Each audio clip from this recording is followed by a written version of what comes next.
बिस्मिल्लाहिर्रहमानिर्रहीम। अस्सलाम वालेकुम। छोटा सा मोहल्ला जिसमें सिवाय चार पांच पक्के मकानों के बाकी सब कच्चे मकान थे, लेकिन खुशी गमी सबका साझा था।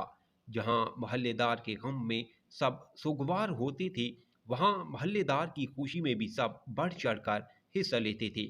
इन पक्के मकानों में तीन खानदान एक दूसरे से बिल्कुल जुड़े हुए थे, और कोई बाहर से आया हुआ अंदाजा नहीं कर सकता था कि ये सिर्फ मोहल्लेदार हैं।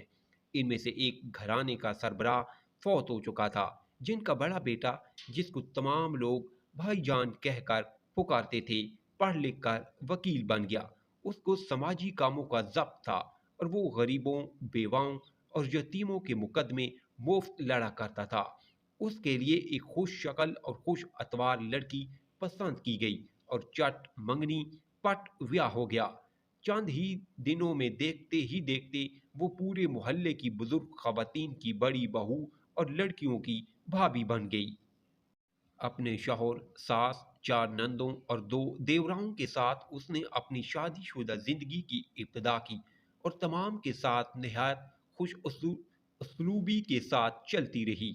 हर घर में लड़ाई झगड़ा चलता रहता है, और इस घर में होता था, लेकिन पूरा मोहल्ला गवाह था कि उन्होंने कभी भी झगड़े में बड़ी भाभी की आवाज़ नहीं सुनी थी।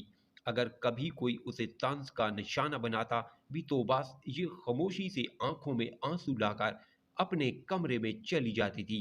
वक्त के साथ साथ उसके आंगन में फूल खिलते चले गए, और जगह की तंगी के बायस वो अपने शौहर के साथ साथ वालों के चुबारे पर मुंतकिल हो गई। लेकिन छत पर से दरमियान वाली दीवार गिरा दी गई, ताकि आने जाने में आसानी रहे। जहाँ किसी को अपने घर में खाना पसंद नहीं आता, वो बेधड़क भाभी के पास चला आता, और बाज औकात भाभी अपने हिस्से का खाना भी उठाकर आने वाले को दे देती थी। मोहल्ले में कोई खुशी गमी हो, भाभी सबसे आगे और हस्बे तौफीक कुर्बा की मदद भी कर देती थी।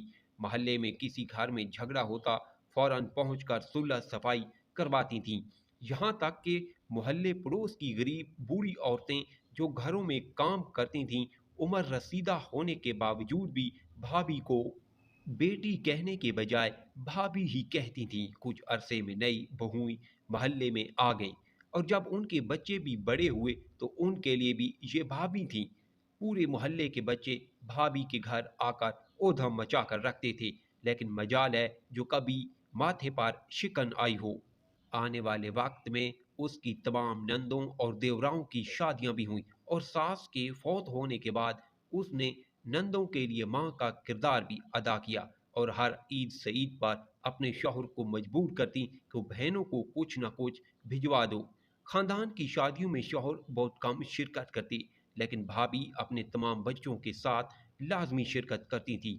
पहने ओढ़ने का सलीका जैसा खुद में था, वैसा ही बच्चे बच्चियों में भी था।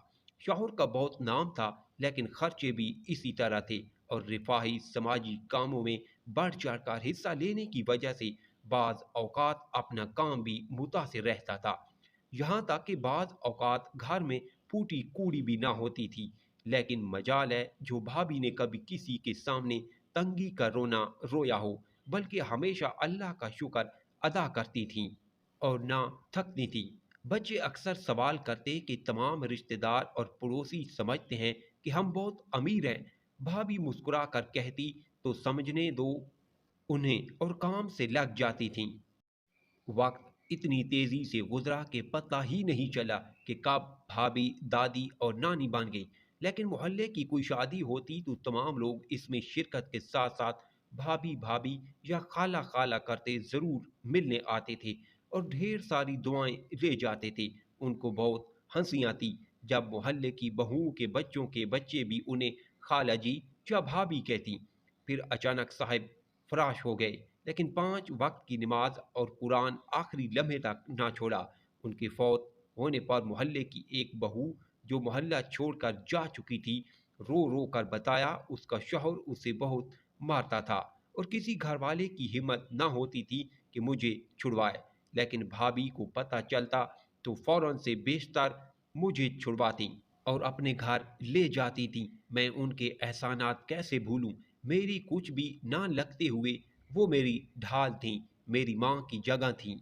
اور اس سے آگے ان کی آواز بھر آ گئی۔ محلے کی ایک بچی گویا ہوئی کہ اس کے والد اس کو بہت مارتے تھے، لیکن بھابھی مجھے بچا کر لے جاتی اور کھانا تک کھلاتی تھی، میرے لیے ماں سے بڑھ کر تھی۔ اب میں کس کے لیے ادھر آیا کروں گی؟ مجھے دعائیں کون دے گا؟